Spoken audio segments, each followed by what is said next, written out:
बहुत समय पहले की बात है। पहाड़ों से घिरे एक छोटे से गांव में हरि नाम का एक गरीब किसान रहता था।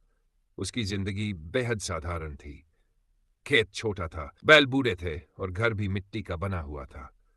लेकिन हरि के दिल में हमेशा संतोष और मुस्कान रहती थी। सुबह सूरज उगते ही वह खेतों में काम करने चला जाता और शाम ढलने पर घर लौटकर परिवार संग हंसी खुशी समय बिताता। गांव में ही रमेश नाम का एक बड़ा व्यापारी रहता था। उसके पास सोने चांदी के गहनों से भरे संदूक, बड़े बड़े मकान और नौकर चाकर सब कुछ था। लेकिन अजीब बात यह थी कि रमेश के चेहरे पर कभी शांति या खुशी दिखाई नहीं देती थी। वह हमेशा बेचैन और चिंतित रहता। कभी उसे डर लगता कि कहीं धन चोरी न हो जाए, कभी उसे चिंता होती कि कोई उसे धोखा न दे दे।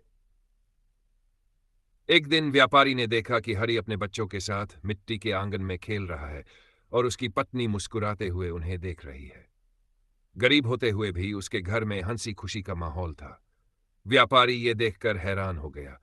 उसने सोचा, मेरे पास इतना धन है, फिर भी मैं दुखी हूं, और ये गरीब किसान बिना धन के इतना खुश कैसे है।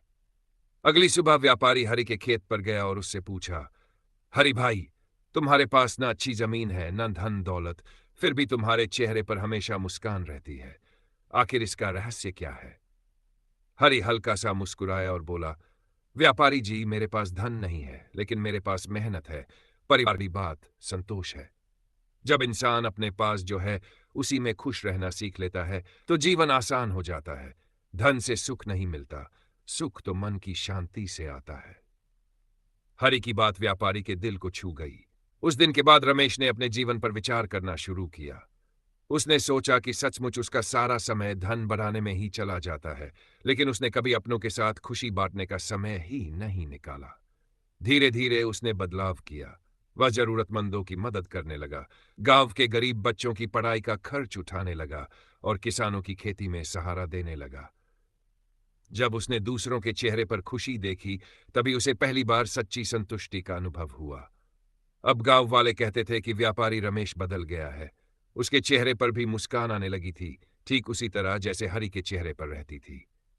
सीख, असली दौलत सोने चांदी में नहीं, बल्कि संतोष, ईमानदारी और अपने प्रियजनों के साथ बिताए गए पलों में